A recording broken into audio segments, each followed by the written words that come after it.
to move forward, move, yeah. It's the time you can upgrade yourself. Don't worry, let us know, we can develop you up. Don't worry, while you learn, it's gonna be fun. To move forward, move, yeah. Knowing your hidden talent, you can show that you're the best. Catch a moon beyond the stars, and then we'll show its miracle and admire for the rest. Halo teman-teman semua, dan kita ada di sini. Saya Andrew Ardianto, saya Direktur Utama Jorobot Porsche Indonesia, dan hari ini kami akan mengajak Anda untuk kita berbincang-bincang sama-sama di JRP Podcast. Kami mengadakan podcast ini sebenarnya tujuannya adalah untuk memberikan insight buat teman-teman semua dari berbagai macam topik yang kami akan angkat, dan semoga ini bisa menjadi berguna buat kita semua. So, hari ini kita kedatangan dua tamu spesial. Ya, ada William, ada Agnes. Boleh dong perkenalin diri dulu, silakan. Thank you Pak Andrew. Yeah. Jadi pertama mungkin thank you banget atas undangannya hari ini ke podcast perdana ya. Yes. Thank you. Kehormatan lah. Yeah, amazing ya. Bisa datang ke podcast hari ini. Mungkin perkenalan singkat dari saya. Nama saya William Sutanto. Saya kebetulan sebagai co-founder di PT Indodax Nasional Indonesia, sebuah crypto exchange yang pertama dan terbesar di Indonesia. Nice. Kemudian asal saya dari Semarang, hobi sama saya dengan istri, yaitu hobinya olahraga, lari, triathlon gitu. Dan sekarang saya lagi giat-giatnya ngadain satu komunitas namanya blogdev.id, yaitu sebuah komunitas yang ngajak teman-teman untuk lebih ngerti apa itu dunia blockchain dan Web3, terutama di sisi development-nya. Jadi bukan di harga kriptonya, tapi di gimana nih bikin suatu project dengan Web3 atau dengan blockchain itu. Jadi kita coba bikin suatu perspektif yang berbeda dari karena yang seperti ini ternyata belum ada di Indonesia. Mungkin nanti bisa cerita lebih banyak. Oke, thank you William. Silakan Agnes. Oke, saya Agnes Yulia Fitriani, ibu dari 2 orang anak. Seperti yang dikatakan Pak William tadi, saya sport entusias, suka banget olahraga, triathlon, maraton, dan lain-lain. Saya juga CEO dari ayobantu.com, sebuah platform galang dana dan donasi online yang tujuannya tentu saja untuk mengajak masyarakat Indonesia merajut jutaan tangan kebaikan untuk masyarakat Indonesia juga. Keren. Perkenalan singkat dari saya, Pak Andrew. Oke. Ya, thank you. Karena kan topik kita kali ini adalah tentang parenting nih ya. Boleh cerita dong, anak umur berapa, laki perempuan gitu ya, silakan. Kita menikah tahun 2011. Kita puji Tuhan dikaruniai 2 anak, umur 11 dan umur 7 tahun. Dua-duanya putra. Jagoan semua ya? Jagoan semua. Jagoan semua. Iya, udah kan. Jadi bodyguardnya 3 ya, Agnes ceritanya nih ya. Benar, mamanya nggak mau kalah. Adik sendiri. Oke. Nice. Terus waktu dari awal menikah kemudian langsung memikirkan untuk punya anak, atau sempat ditunda dulu atau gimana? Kebetulan langsung dikaruniai. Langsung ya. Berarti tidak ada program, kan ada ini pasangan-pasangan yang begitu udah nikah tunda dulu deh gitu ya. Kalau kalian yang saya program. I see, supaya nggak kedekatan kali ya. Dan puji Tuhan it works. Mereka itu akur. Kalau saya lihat, maksudnya bertengkarnya tuh masih yang wajar lah, nggak yang gimana ya, nggak terlalu iri-irian amat gitu. Yang gede juga bisa bantuin jagain adiknya gitu. Very nice. Nah, berkaitan dengan itu nih gitu kan, bagaimana sih sebetulnya pola parenting William dan Agnes gitu ya, waktu mengajarkan nilai-nilai kepada anak gitu, gimana pola parenting kalian? Kita sih lebih demokratis kali ya. Maksudnya kayak apapun itu pilihannya kita balikin ke mereka. Sesimpel mau pakai baju apa. Ketika mereka mau ke mall dan mau pakai celana pendek dan kaos aja, nggak apa-apa sih menurut saya, karena pilihan mereka ya. Cuman ketika mereka sampai di mall, maksudnya biarin aja nih mereka habis itu tahu, oh kalau gini fit nggak di sini gitu-gitu. Ya sesimpel itulah. Jadi akhirnya waktu mereka mengalami baju mereka mungkin out of place, itu terjadi karena kesadaran sendiri ya. Betul, experience sendiri gitu. Terus kalau dari sisi nilai-nilai dalam keluarga, dari sisi misalnya bukan hanya dari busana gitu ya, penerapan nilai gitu kan, bagaimana kalian nerapin nilai-nilainya? Mungkin kita by modeling kali ya, suka olahraga contohnya. Ini keren nih. Iya, suka olahraga juga kadang-kadang kita cerita kan, pasti anak nanya, kenapa sih tiap hari lari gitu kan, latihan lari kenapa sih? Karena mama papa punya goals gitu kan. Kayak maraton misalnya, kita kan maraton tuh kan nggak main-main tuh, 42 km kita lari gitu kan, dan kita daftar race-nya gitu, race, dan kita udah ada tanggalnya, berarti kita goals kita di tanggal itu. So flashback kita harus siapin nih di bulan-bulan ini gitu. Jadi kayak lebih gimana ya, ngajarin mereka bahwa kita punya goals dan kita harus berlatih, sama kayak kita punya cita-cita juga harus mengusahakannya gitu. Gak cuma cita-cita doang ya nggak dilakukan, prosesnya kan nggak mungkin gitu. Berarti dengan kata lain, William dan Agnes ini istilahnya gini, waktu ilustrasinya misalnya mulai dari berlari ya, dari lari udah ada tanggalnya, kemudian baru tarik diri kita mempersiapkannya step by stepnya apa yang perlu dipersiapkan, begitu ya. Dan itu akhirnya diimplementasi di dalam keseharian mereka, apapun yang jadi goal mereka, tarik diri mereka, terus bagaimana mereka mempersiapkan diri, betul ya?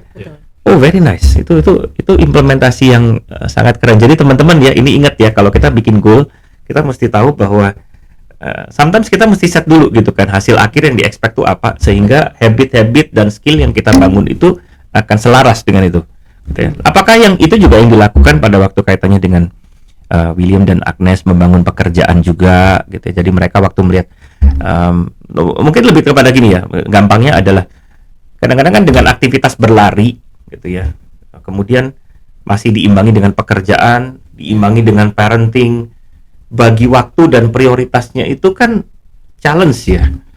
Nah, apa yang William maupun Agnes lakukan biasanya?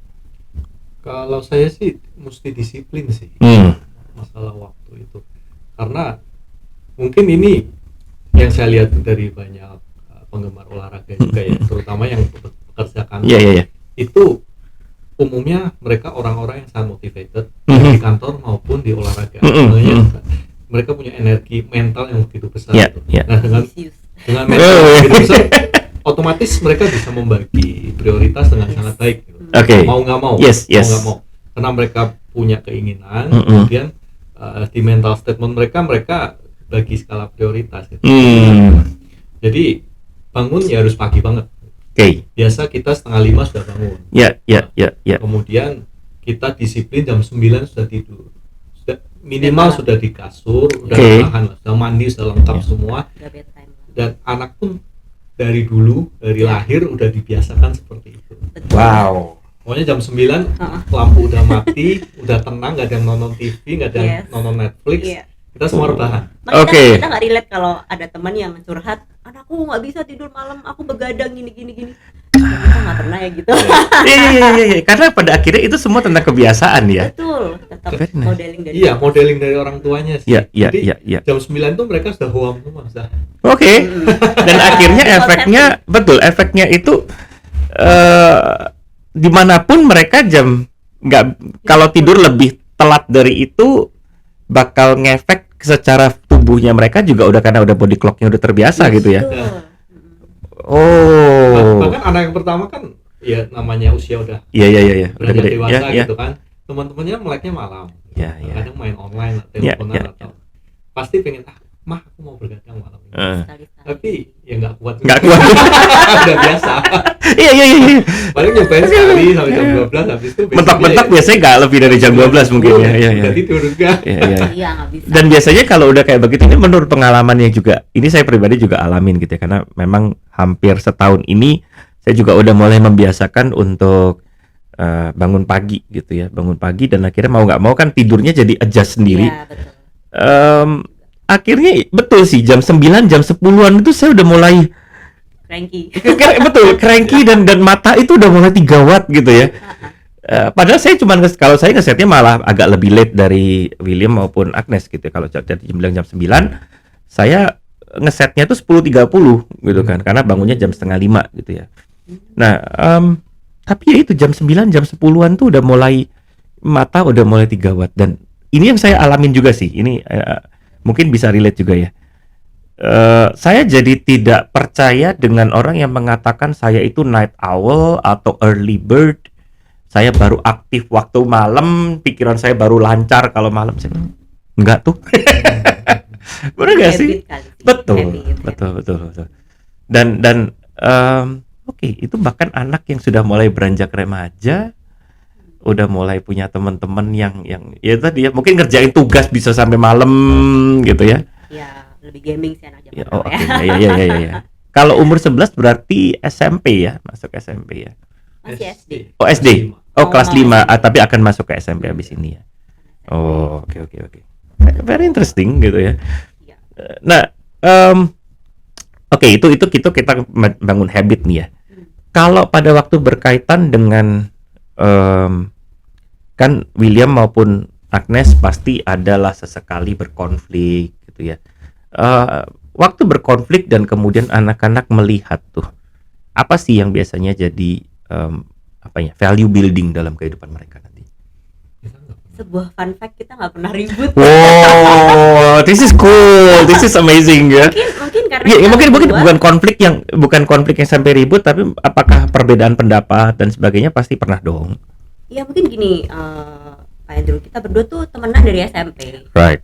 temen dari kecil, dan dari kecil juga suka cerita semua, nggak ada rahasia di antara kita dari dulu juga, jadi udah tahu masing-masing sifat, dan kita sama-sama suka damai gitu loh.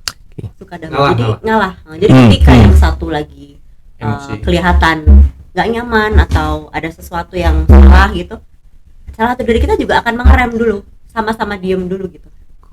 Jadi nggak pernah yang nggak pernah sih. Keren sih. Ya. Coba dengarkan lagi. Ini keren. Terus kita suka bercanda sih. Iya, suka bercanda. Agak keluar kontrol. Iya gitulah. Tapi bener sih, nggak pernah ribut sih. Akhirnya dicandain aja. Akhirnya iya bener. Misalnya cewek kan PMS. Iya. Malah dicandain gitu. Betul. Cuman dia nih yang bisa meredam PMS saya. Bagus, itu berarti memang you are meant for each other ya. Iya, bener soulmate sih. Sebelum dia marah atau emosi, aku udah bilang dulu, "Mah, hari ini aku nyebelin nggak?"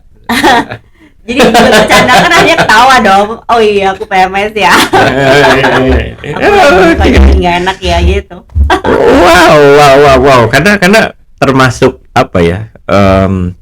Bisa dikatakan ini case yang langka sih ya menurut saya ya, karena of course perbedaan pendapat itu normal gitu ya. Tetapi kan sampai kemudian dibawa, ada orang-orang yang membawa sampai ribut, sampai berantem, bahkan ya worst come to worst ada yang sampai cerai dan sebagainya gitu kan. Cuma semua dimulai dari perbedaan pendapat padahal sebenarnya gitu kan. Tapi bagus karena bisa membawa kondisi yang potensi memanas justru malah ngadem. Iya, kita udah mungkin karena udah saling tahu itu sih. Atau mungkin kita gara-gara ikut kelas John Robert Power gitu ya. Bisa Jadi tahu semoga rasa gitu. komunikasi gimana gitu. Iya. Oke. This is saya terus terang kagum sih gitu kan kalau lihat couple-couple yang kayak begini, karena saya aja masih bisa kelewatan tiba-tiba emosi gitu ya, saya masih bisa gitu kan. Tapi lihat, saya ada beberapa memang kenalan couple yang ngomongnya sama gitu kan, hampir sama. Saya nggak pernah berantem, nggak pernah ribut sama istri. Oh wow. So apa sih yang maksudnya gini, kan kita bicara tentang walaupun sama-sama saling kenal dia, kan ada orang yang waktu saling kenal saling memahami, tapi waktu saling kenal ada yang lu mah biasa kayak begitu tuh dasar. Nah, akhirnya kan malah potensi ribut. Nah, apa yang tipsnya selain dibawa bercanda tadi gitu ya? Saya selalu positive thinking sih. Ketika kalau misal ada omongan yang nggak enak, ya itu tadi dibikin bercanda aja. Gitu sih. Dari William sama Agnes, mana yang lebih potensi emosinya gampang kespark? Saya. Ngaku langsung saya. Oke, berarti ini jujur nih.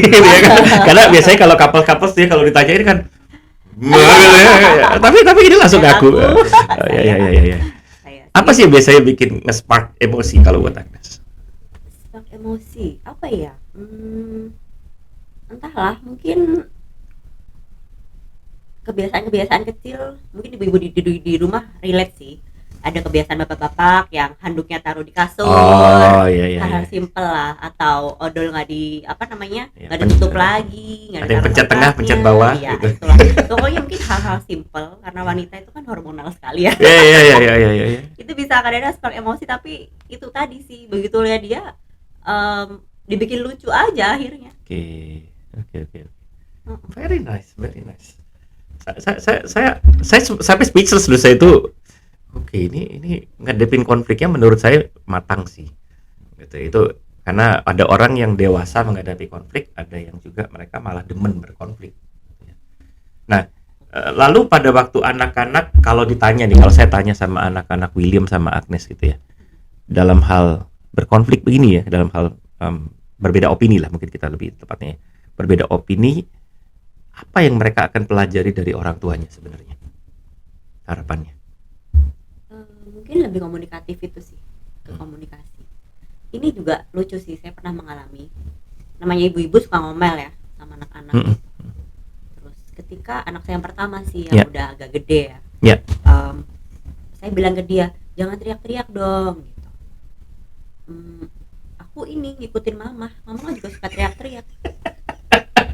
Jadi tapi gini loh, yang saya salut, bukan saya tersinggung, Iya. Yang saya salut dia mau mengatakan dan dia sadar bahwa aku menirukan mamaku gitu. Oh wow.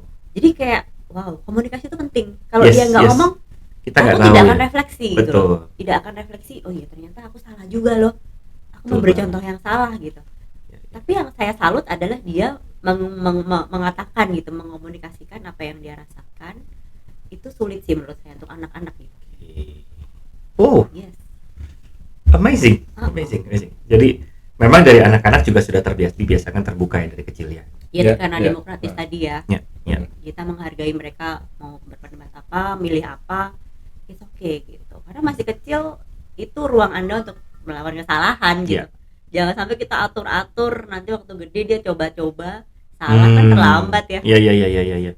Mending sekarang biar explore, habis gitu sambil kita mumpung masih ada yang nge-guide ya, istilahnya begitu ya. Right.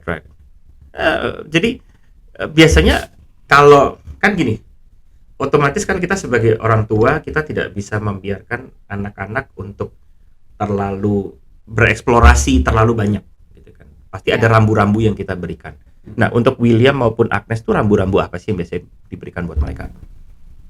Rambu-rambu mungkin lebih ke tata krama ya. Ketika ke rumah orang, ini yang perlu dilakukan, ini yang jangan dilakukan. Gitu. Oke. Kita cenderung bebas sih dengan anak. Maksudnya mungkin ada orang tua yang sama sekali nggak boleh gadget, atau dibatasin sehari cuma 15 menit atau apa. Cuma kalau menurut saya mungkin takutnya memang dunianya bergerak ke arah sana soalnya.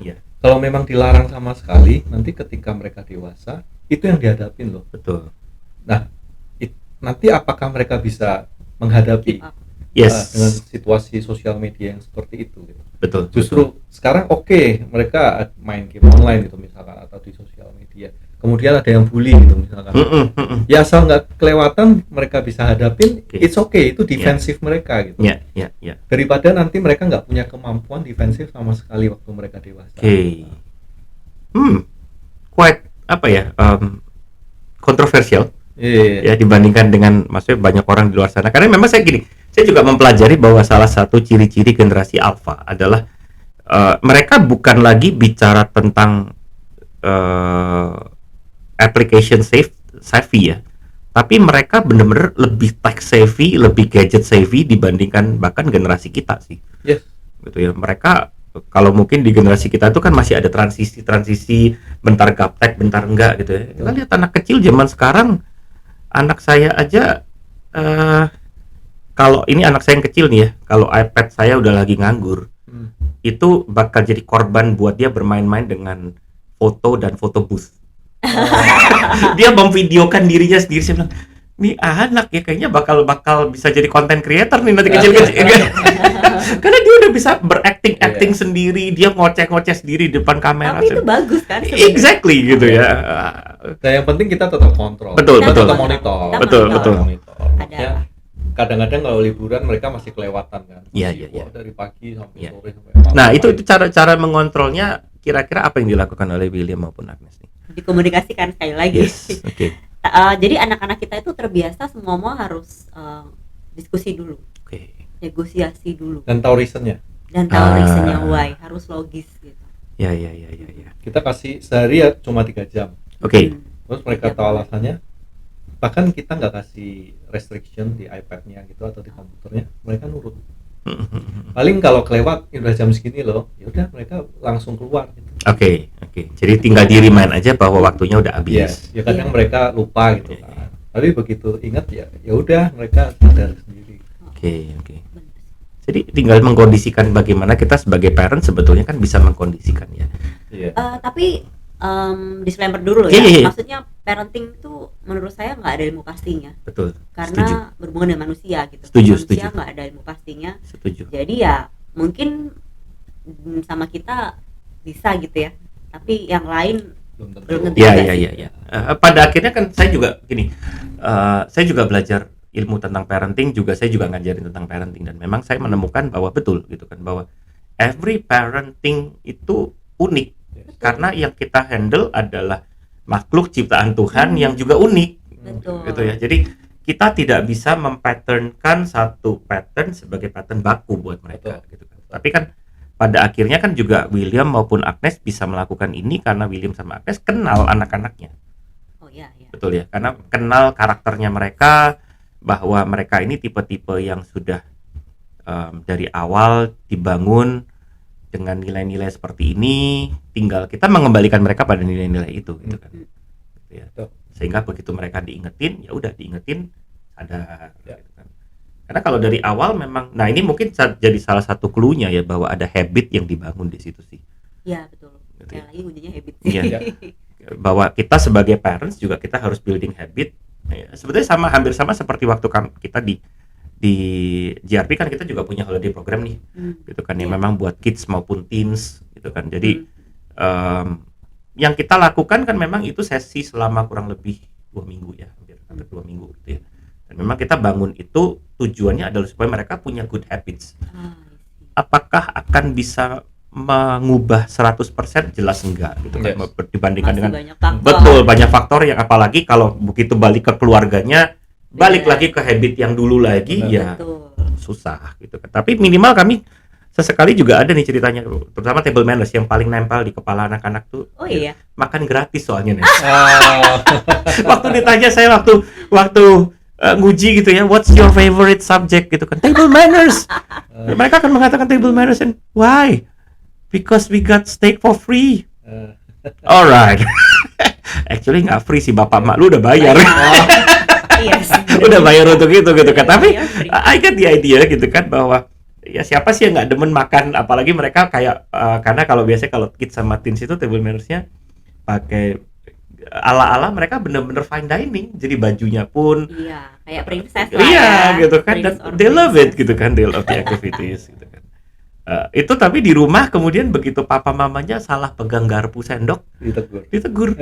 Iya, anak-anak gitu. Iya. Nah tapi kan gini, ada orang tua yang begitu ditegur, udah lu diam aja gitu kan. Tapi ada yang orang tua yang justru mungkin kalau kayak William sama Agnes, begitu iya apa salah ya, mama salah ya, kita malah minta diajarin. Nah gitu loh. Saya menemukan bahwa walaupun tidak bisa dipattern, tapi ada satu kesamaan, bahwa orang tua yang good parents are good learners too. Gitu loh. Jadi mereka tidak takut bahwa anak mereka suatu hari akan ngajarin mereka. Bahkan mereka kayak tadi William bilang gitu kan, mereka akan justru men-challenge, ajarin papa dong. Gitu ya. Jadi itu iya karena setiap generasi punya juga beda kan sama gitu kan, apalagi zaman sekarang sekolah bisa macam-macam kurikulumnya. Gitu ya. Anak sekolah di nasional, internasional, apalagi internasional gitu kan. Internasional ada yang kurikulum Singapura, kurikulum Australia gitu kan. Saya dulu SD-nya di negeri. Nah, itu kan beda banget. saya dulu juga waktu dari SD sampai SMA juga di nasional gitu kan. Yang begitu kuliah itu saya pas kebetulan memang cukup beruntung karena dari kecil udah dilesin bahasa Inggris gitu kan. Jadi ketolong. Tapi kan kalau anak zaman sekarang nggak usah dilesin aja udah cas-cisus gitu kan. Udah langsung. Justru mereka jauh di atas kita. Iya. Mereka bahasa utamanya malah Betul. Inggris. Betul. Begitu ngomong bahasa Indonesia malah jadi second language buat mereka. Iya. Yes. Jadi kita Terbatakan. kalau ngomong Inggris dibenerin sama mereka. Iya, iya benar. Grammarnya salah. Ini yang susah mamahnya waktu ngomel-ngomel sih. Kalau ngomong bahasa Indonesia, mereka kayak nggak ngerti mama ngomong apa sih gitu. Kalau mau ngomel bahasa Inggris, Emosinya tidak tersalurkan dengan baik jadi ya. marah akhirnya. Tapi in a way jadi bagus ya. Jadi bahwa akhirnya mamanya juga kalau marah jadi emosinya lebih terkontrol otomatis ya. Betul, karena harus mikir dulu. Kalau enggak ya bahasa Indonesia marah. Kalau nggak ya udah. Tapi bahasa Indonesia pun tidak terrelay dengan baik kan biasanya karena Iya. mereka juga mereka nggak dengerin. ya. Apalagi kalau kita mungkin menggunakan jargon-jargon yang mungkin terminologi khas bahasa Indonesia gitu ya. Iya benar. Gitu ya. Itu memang kita nggak bisa. Iya Susah sih. sih bahasa Indonesia itu susah sih. Iya. Ya terbukti bahwa kita ulangan bahasa Indonesia aja kadang-kadang nggak selalu, walaupun bahasa Indonesia ulangan juga nggak selalu dapat 90 100 gitu. Biasanya gini, kalau kita usaha bahasa Indonesia mereka tahu oh it's serious. Oh ya. Ada nggak pernah ini kaitannya ya, mungkin bukan dalam konteks bukan dalam konteks marah ya, bukan dalam konteks emosi, tapi pernah nggak sih lagi ngomong sesuatu pakai bahasa Indonesia menjelaskan sesuatu yang serius, they know that it's serious gitu ya. Waktu menjelaskan itu mereka nanya apa sih yang dimaksud? Nah, pernah nggak sih? Sering. Terutama yang kecil. Yang kecil. Kalau yang besar dulu kan Indonesianya lumayan lancar. Oke. Dia ngerti lah kalau yang besar. Kalau yang kecil susah banget. Lebih susah ya. Kita harus in English sih. Oke. Misal bahasa Indonesia pun dia akan meraba-raba Ya. dan kita terpaksa harus translate lagi ke Inggris. Iya. Oke. Kita punya babysitter pun akhirnya dia yang lancar Inggris. Iya. Nannynya jadi lebih pintar bahasa Inggris juga. It's good in a way ya, bahwa bagus Iya itu ya. sih. Mau nggak mau kita jadi terbiasa bilingual ya di rumah ya. Iya, tapi sebenarnya bagusan Indonesia sih. Kita kan Iya, setuju. Saya juga gini. Saya juga sepakat bahwa saya juga gini. Banyak orang di luar sana yang mungkin akan protes, nggak penting lah bahasa Indonesia. Tapi saya juga bilang, kalau Anda berpikiran bahwa anak Anda akan tinggal di Indonesia one day, they have to understand bahasa Indonesia dan mereka harus bisa mengekspresikan segala sesuatu dalam bahasa Indonesia. Betul. Itu kan. Apalagi kalau misalnya kaitannya dengan bidang kerja kita yang let's say Agnes gitu ya, yang memang pasti mau tidak mau dengan yayasan seperti ini kan banyak berhubungan dengan teman-teman ekonomi menengah ke bawah ya. Betul. In way mereka mungkin akan susah untuk berbahasa Inggris. Iya. Gitu kan, dan kita juga harus tahu sih, bahkan saya ingat banget papa saya itu bahkan sampai bisa bahasa Jawa halus. Susah lagi. Oh itu lebih susah lagi gitu kan, karena papa saya dulu pedagang tembakau. Iya. Jadi kan harus ke Betul. petani, ngobrol sama petani Iya. dan harus sopan, betul gitu harus ya. sopan. Dan di Jawa Tengah kan kalau petani-petani di Jawa Tengah itu kalau kita nggak ngomong pakai bahasa Jawa halus nggak akan didengerin sama mereka. Mereka merasa asing. Betul. Merasa asing Betul. sebenarnya. Gitu kan. Betul. Setuju. Dan saya salut sih, papa saya itu jago banget bahasa-bahasa. Iya. luar biasa. Saya belajar bahasa daerah aja zaman sekolah dulu nggak ngerti-ngerti. Wah, itu mata pelajaran yang paling dihindari ya. Kayaknya teman-teman yang Iya, teman-teman yang di Jawa Timur, Jawa Tengah itu pasti sangat relate nih kalau sekolah nasional gitu ya. Tapi betulnya soal bahasa saya ada pendapat. Oke, boleh. Maksudnya menurutku ya, Iya. mungkin dalam waktu 10-20 tahun lagi gap soal bahasa itu jadi nggak Berkurang penting. ya. Betul. Yes. Apalagi AI segala macam. Oh iya. Sekarang Elon Musk chip ditanam di otak. Iya. Nanti kita komunikasi. Kan sekarang ada Google Translate. Betul. Mungkin masih inilah kita harus rekam dulu. Iya. Masih dioper-oper. Habis ini direct Mungkin ya. 10-20 tahun lagi ya langsung diterima aja. Iya, Jadi, iya. kita Iya, ngomong iya. bahasa apapun lawan bicaranya tetap ngerti. Dengarnya. Itu kayak ini ya, kalau di Doraemon dulu kalau masih ingat ada Iya. tahu penerjemah itu ya. Yes. Iya, bisa. Menurut saya 10-20 tahun Iya. lagi seperti itu. Possible ya, possible. Saya selalu punya prinsip bahwa jangan pernah meremehkan film science fiction apapun sih. Iya. Karena it might come true gitu ya. Bisa jadi inspirasi malahan. Betul. Anak-anak muda kan. Yes. Apalagi AI ya. AI itu perkembangan AI zaman sekarang. Nah, kayak gini contoh lagi ya. William sama Agnes memperkenalkan mereka dengan AI atau apa enggak sih Iya sebetulnya? dong. Sesimpel ChatGPT. Iya.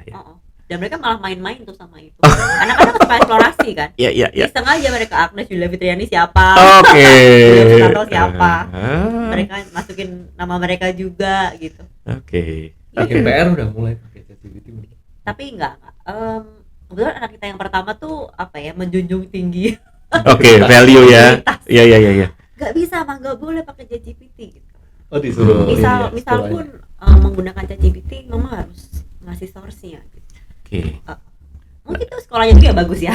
Tapi betul, waktu saya coba main-main dengan ChatGPT ya, sebetulnya kalau saya pribadi ya melihatnya dari sudut pandang bahwa ChatGPT ini sebetulnya AI ya, bukan hanya ChatGPT aja gitu kan. AI teknologi ini bisa membantu kita mempercepat proses sih. Dalam arti Betul. misalnya bikin essay gitu kan, membuatkan kerangkanya, tapi researchnya ya tinggal kita cari sendiri hasilnya. Iya, paling nggak dapat insight lah. Betul, dapat insight. Oh ya, mesti saya bawanya ke sini ya. Dan saya sukanya adalah mereka masih sampai saat ini ya, AI yang benar nih masih ada moral code-nya kan. Kan kalau nggak salah ada sempat orang pernah nanya gimana cara bunuh diri. Terus dibilang itu dia makan menolak gitu kan. Kita menolak karena ini tidak sesuai dengan nilai-nilai yang seharusnya dipegang oleh seorang human being. Terus saya bilang, oh, wow, gitu kan. Tapi kan ya kita nggak tahu ke depannya nanti gimana. Ya. Gitu sih. Nah, terus maybe last but not least, saya suka dengan satu kalimat beberapa waktu yang lalu Agnes di Instagram nih. A couple that run together, stick together, atau seperti itu ya. Saya ngelihat kayaknya William maupun Agnes banyak bangun hubungannya justru dari exercise together gini ya. Betul, justru sebenarnya dia dulu yang mulai lari. Dan kebetulan beliau sibuk kan, maksudnya pekerjaannya dalam merintis usaha kan pasti sibuk banget gitu. Saya mengakali dengan ikutan lari, karena dengan lari bareng itu adalah quality time kita. Right. Biar punya waktu nih ngobrol gitu. Yeah. Walaupun ya lari ya nggak ambil ngobrol. Iya. Cuman kan habis itu pasti istirahat, cari sarapan bareng, ngobrol dong. Jadi jangan sampai jauh gitu gapnya. Akhirnya saya yang ikut dan kebetulan saya juga suka olahraga sih. Jadi why not gitu. Yes. Tapi bagus ya, karena saya menjumpai juga banyak keluarga yang suami istrinya itu justru malah jarang memiliki couple times, gitu ya, karena kesibukan apalagi di daerah Jakarta maupun kota-kota metropolitan yang lain gitu ya, dimana mungkin suami dan istri harus sama-sama bekerja, satu di sini, berangkat pagi pulang malam, jadi akhirnya punya momen berdua couples, sementara anak-anak mereka mungkin masih kecil, ditinggalin tuh susah gitu ya. Iya. Tapi justru ini jadi memanfaatkan momen lari bareng itu, olahraga bareng buat quality time. Karena hobinya sama, kita maksain mereka conditioning juga sebetulnya. Karena misalkan kita nginep di hotel gitu kan, mereka udah terbiasa pagi ditinggal. Dan mereka kok sepi, kok gelap, nggak ada siapa-siapa. Oh lagi udah ngerti. Oke. Ya. Dan mereka udah dilatih mandiri ya untuk masa ini betul. Nah itu paling penting sih. Gitu. Oke. Kira-kira buat para penonton YouTuber kita nih, YouTube kita nih ya, kira-kira ada pesan apa sih William maupun Agnes kaitannya dengan parenting? Parenting kalau menurut saya mungkin kuncinya jangan terlalu keras dengan anak. Kalau saya ya, itu yang pelajari mungkin dengan berjalannya waktu juga sih. Karena waktu awal-awal saya punya anak juga ya, anak pertama biasa buat uji coba kan. Iya, dalam tanda kutip lo guys gitu ya. Coba terus keras. Iya. Ternyata mungkin hasilnya kurang baik sih. Oke. Cenderung kurang baik. Sempat akhirnya menyadarinya gimana? Titik baliknya gimana dia menyadarinya? Kenapa ya? Mungkin kitanya yang tambah dewasa. I see. Ya. Kitanya tambah dewasa, kita tahu buat apa sih kita terlalu marah-marah keras gitu. Ya. Tapi dengan kita semakin lunak, pendekatannya lebih baik ke mereka, justru mereka imbasnya lebih positif sih. Dibilangin apa-apa lebih nurut gitu. Lebih ngerti apa. Lebih confident. Right. Itu keren tuh. Lebih ngerti. Misalnya kadang kita pengen anak sukanya kan, maksudnya kita dulu gagal apa terus diproyeksikan ya musik gitu. Balas dendam ya anak ya. Terus baru 3 tahun lesin musik gitu. Ya dulu kita pernah berapa tahun ya? 4 lah. 4 tahun 4-5 tahun. Tapi akhirnya jadi musik. kayak apa ya, dendam gitu kan. Jadi ya pokoknya semua ikutin les gitu kan. Tapi anak saya tuh lesnya kayak 3 minggu, habis itu susah banget dibajukin lagi, susah gitu. Iya, jadi nggak mau sama sekali akhirnya. Jadi nolak. Tapi ya udahlah, kemudian sudah nggak usah dipaksa lagi. Terus ketika makin lama makin gede kelas 4 gitu, kelihatan ternyata memang suka nyanyi gitu. Dan dia minta sendiri akhirnya. Mah, bisa nggak panggil guru vokal? Wow, langsung amazed dong. Iya. Tentu saja. Mama cariin gitu. Iya. Jadi mungkin anak sekarang beda sama betul, kita dulu gitu. Kalau dulu Iya. kita mesti bawa ke moceng gitu. Iya. Beda sih. Saya dulu kenyang banget tuh.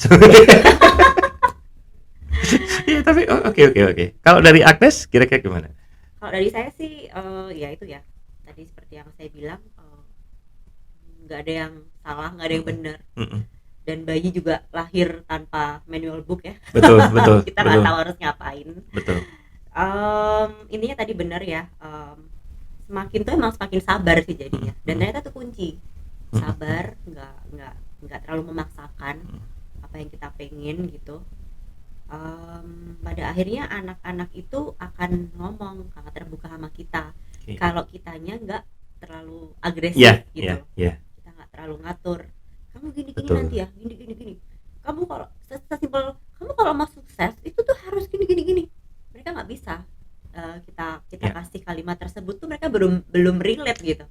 Karena mereka masih kecil, dunianya masih yang dipikirkan apa itu sukses gitu kan. Belum kepikiran gitu. Jadi ya bener sih, anak muda zaman sekarang, anak-anak kecil dari sekarang kita yang dengerin. Mendengarkan. Kita mesti pahamin mereka. Pada akhirnya mungkin komunikasi yang paling bagus adalah mendengarkan ya. Betul. Ya, Pak. Betul. Nah, itu prinsip banget ya.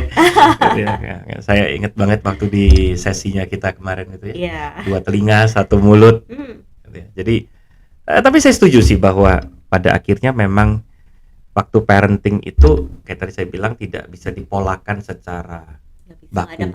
Betul. Tetapi pada akhirnya bagaimana kita sebagai seorang parents bisa menolong anak-anak ini building good habits ya buat mereka. Kita sebagai parents, dan bukan hanya building good habits, tapi kita justru meneladankan good habits itu dalam hidup mereka gitu. Karena saya selalu percaya sebuah prinsip action speaks louder than words. Setuju. Gitu ya. Jadi kalau kita mau ngomong teorinya kayak apapun, tapi pada akhirnya orang tuanya nggak ngejalanin ya useless. Gitu ya. Dan di dalam dunia saya parenting dan leadership itu goes hand in hand sih. Jadi leadership is about parenting juga sebenarnya. Parenting is about leadership juga. Gitu ya. Karena prinsip-prinsip di dalam parenting juga terimplementasikan dalam leadership, prinsip-prinsip dalam leadership juga terimplementasikan pada parenting.